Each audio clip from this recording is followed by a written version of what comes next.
Most people think that sacred texts are just like some ancient stories about spiritual guides and stuff like that. But what if I told you that they actually hold the secret to you understanding the principles of manifestation, especially the Bible, okay? But all sacred texts really are broken down to help you understand how you are creating your reality. And when you decode them, you will open doors in your mind that you didn't even know was there. Now, my favorite sacred text is the Bible.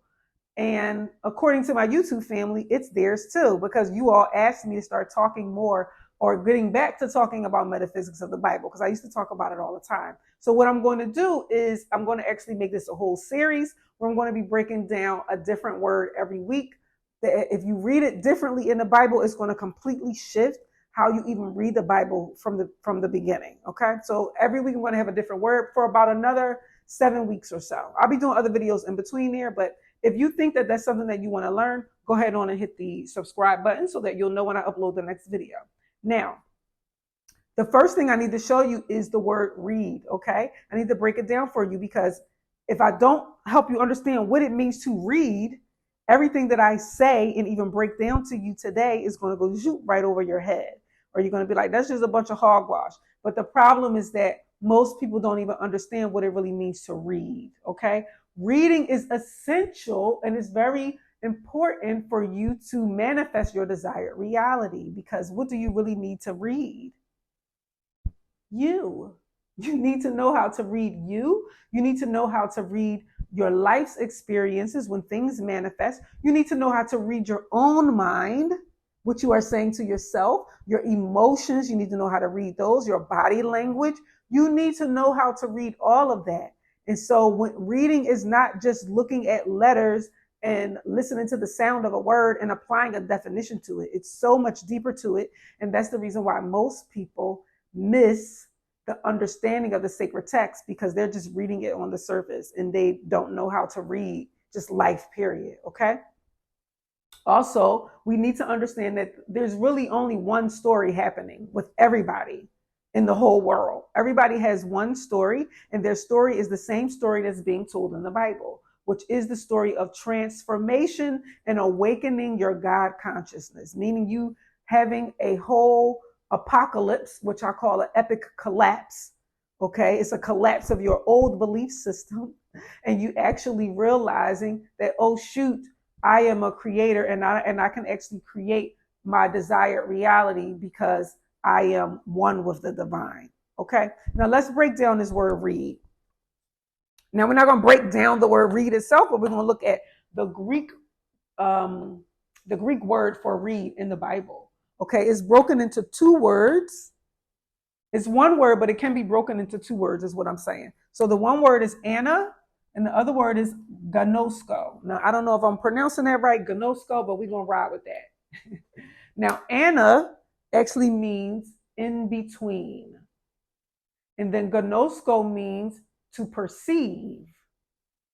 Now, remember, I said that this is what read means in the Bible. So it means to perceive what's in between.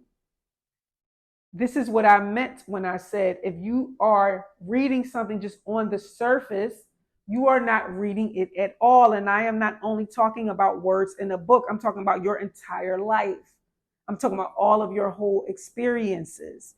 Everything that you look at, you have to know how to read past what you see and read what they call in between. That is in between the letters. That is in between the sounds. Okay. Also, because gnosko means to perceive, let's think about that. What does it really mean to perceive something? Well, let's listen to the word perceive. It says that we have to pierce Eve. Pierce Eve.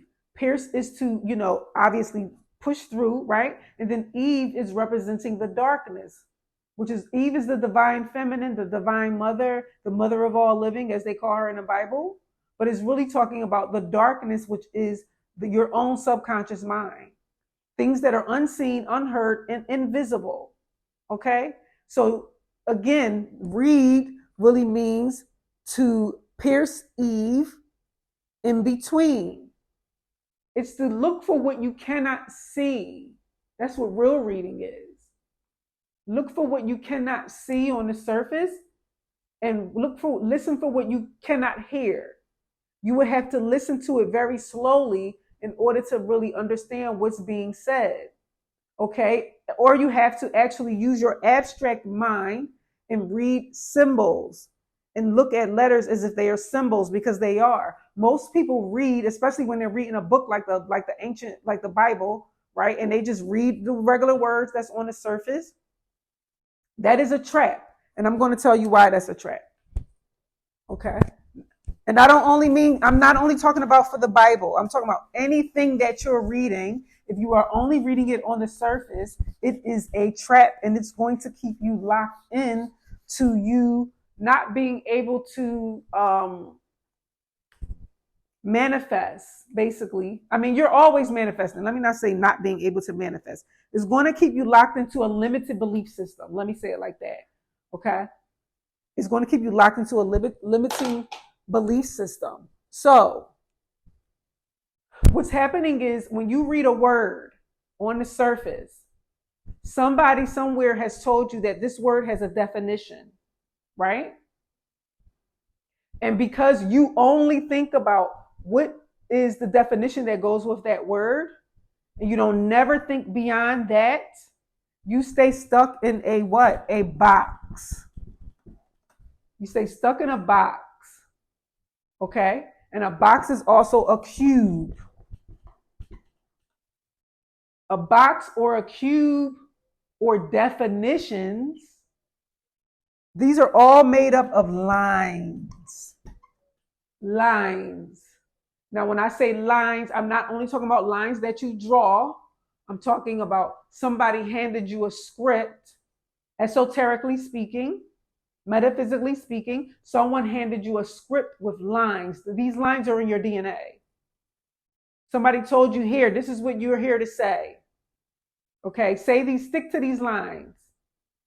Right? So when you got here and you learned all of the things that you learned, you weren't probably indoctrinated into the system where they told you that this is what this means and this is what that means and this is how everything works. They put you in a box, right? And they gave you lines, they gave you a script. They said, here, follow this. And because you don't go outside those lines, you don't draw outside the lines, you don't color outside the lines, you get stuck in the box. Now, I want you to think about the word box and the word cube. Box sounds like the word books, right? Box, books. Yes, because the box is filled with stories, lines, words. Also, the word cube also has the word book in it, B-U-C. That's how we can know that a box or a cube or lines, they all have to do with stories, narratives that are being told. And if you are afraid to go outside of that, this is where the trouble comes with you being able to manifest, because you are having, really what you're having trouble with is stretching your imagination. And because you are having trouble with stretching your imagination, that is why when you read a book like the Bible, you're just like, oh, it just says whatever it says on the surface. Or even in your own life, when you have things manifesting in your life and you can't figure out, why is this happening? Why is this happening? Because you haven't learned how to read yourself. You haven't learned how to read your emotions. You haven't learned how to pierce the veil, okay, or go in between. Did I talk about piercing Eve already? I can't remember whether I said that already. To perceive is to pierce Eve. I'm sure I did talk about that. Okay? So now that we understand that, now that we understand how to read or what it really means to read, now we can think deeper about how does this apply to manifestation? Because here's what happens. Because somebody gave you a definition and they put a box around it, okay, they defined it for you. Whenever you define something, you put it in a box. So because they gave you a definition and you stick strictly to that and you don't think outside of that, you are afraid to create outside of that. You think that somebody's going to say that you can't do that. And what I mean is, when you are looking at words like what I just did with box, and I said, oh, that sounds like books. Now, somebody else might come along and say, girl, you crazy. You just made that up. What you mean that blah, blah, blah, blah, blah, blah. You know why I'm able to do that? Because I'm not afraid to stretch my mind. I'm not afraid to stretch my imagination. I'm not afraid to apply symbolism to words and say it out loud in front of thousands of people who are going to look at me like I'm a nut job. But you need that ability in order to manifest, because really what you're doing is you're breaking grammatical rules. You're breaking spells is what you're doing. This is the reason why the students that come through my Self-Realization of a Goddess course, a lot of them actually experience great manifestations. I'll just say it like that, because they have broken spells by consistently going through all the steps of self-realization until they realize that, oh shoot, I'm a creator, I'm a goddess, and I really can do this. But they had to break the spells by going through all the different classes where I'm showing them and I'm letting them do it. I'm telling them to do it, right? I'm giving them words and saying, break this down, break that down. By the way, the Self-Realization of a Goddess course is available. It's in my description box below. Okay. But I just wanted to give that as an example of how you breaking spells and not being afraid to go beyond the surface when you are reading words is a key to you manifesting, because it's directly tied to you stretching your imagination. See, somebody's going to say, oh, you're just making that up. When you look at a word or a letter, or you read something in the Bible and you know that you got some type of insight straight from the divine, you didn't read it in a book. Not saying that it's not written in a book anywhere, but you could have read something and you got some type of insight, but you questioned yourself. You didn't trust your intuition. You was like, oh, is that right? I don't know. Blah, blah, blah, blah, blah, blah. When you are doing that, again, this is also playing a role in you interrupting your own manifestation experiences, because you're not trusting what you're hearing inside of yourself as you're reading.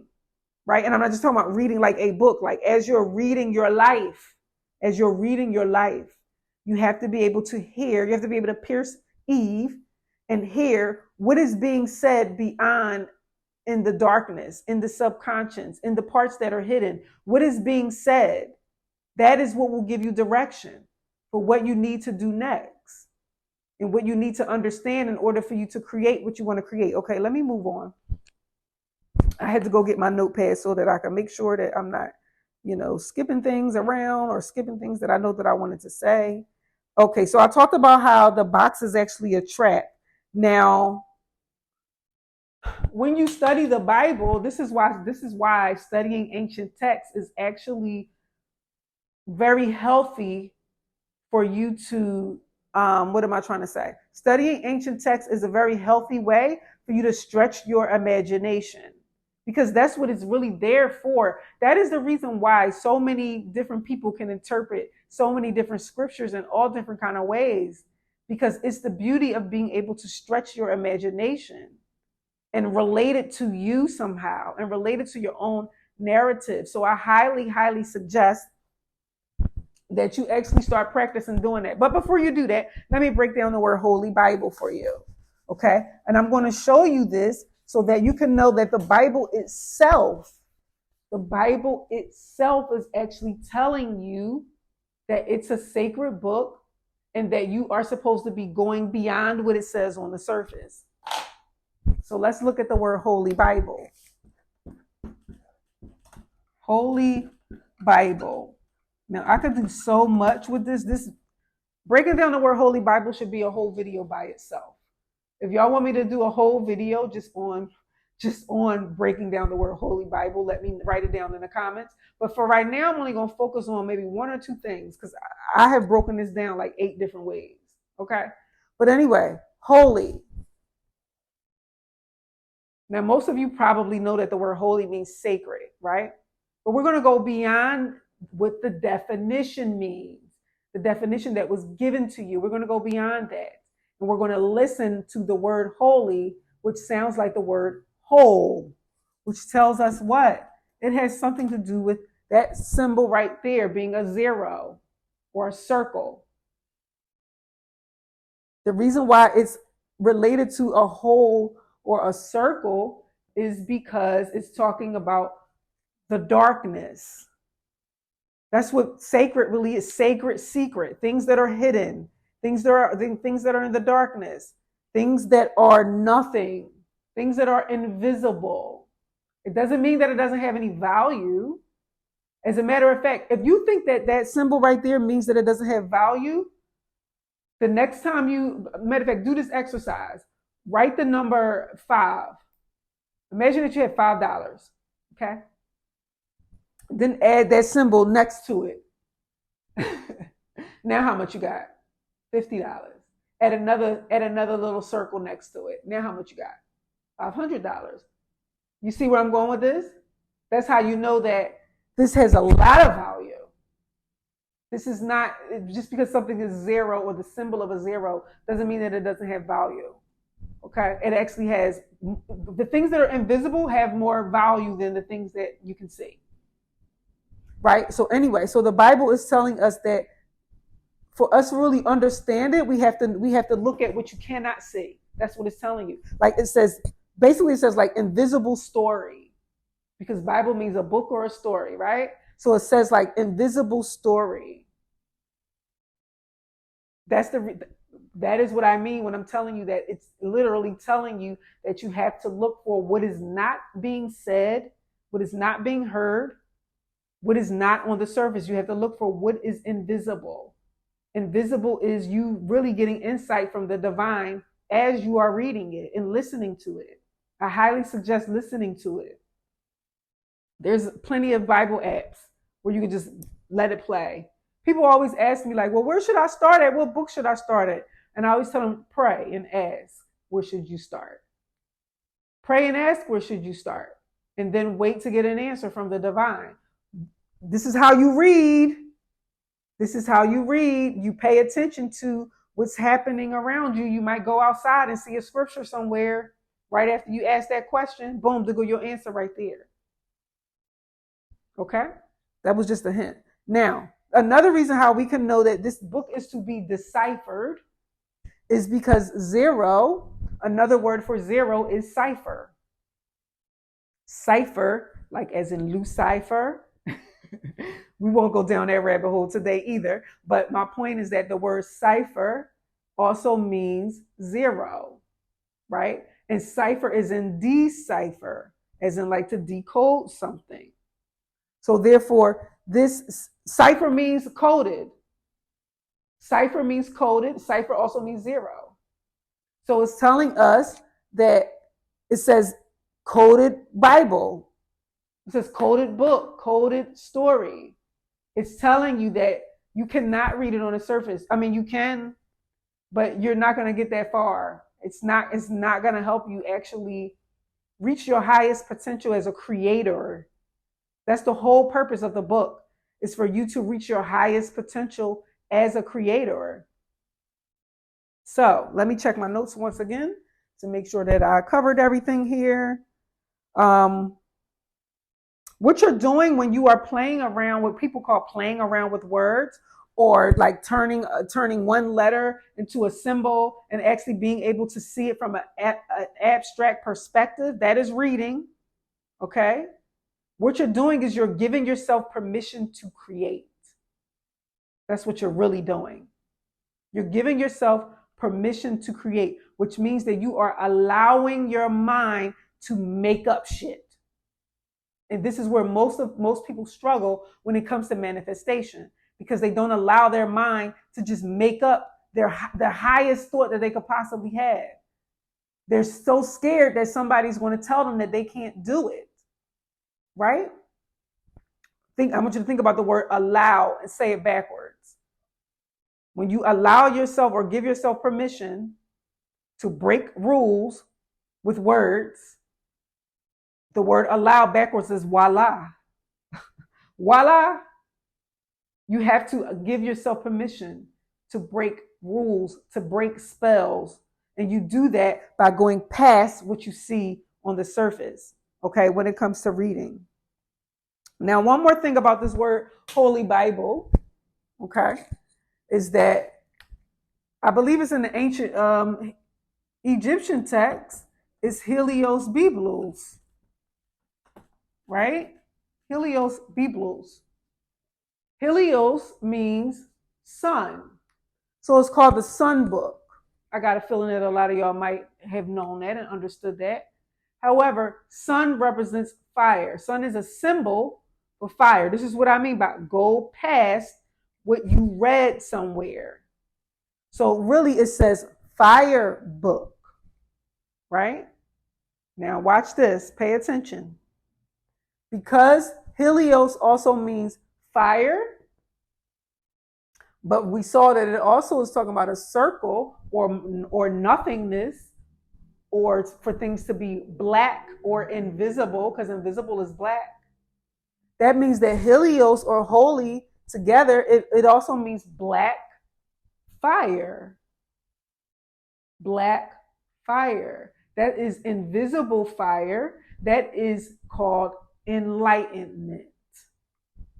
Invisible fire is the enlightenment within yourself. It is when you hear something that you know is right, true, and correct, and you start to remember what it means from an esoteric perspective.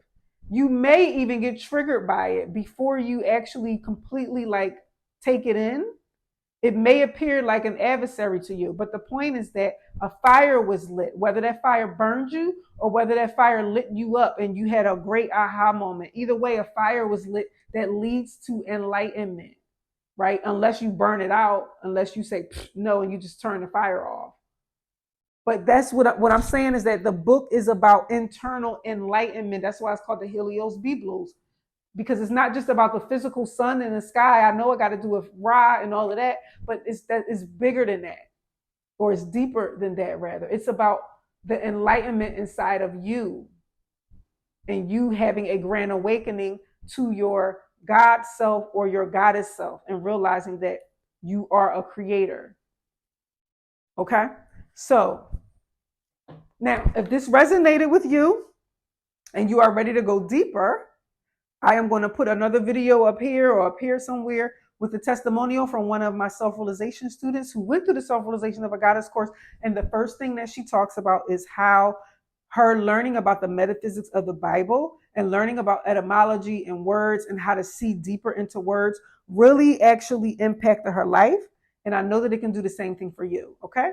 So go ahead and click on that video and I will see you in the next video, which I'm going to be breaking down another word inside of the Bible. Bye-bye.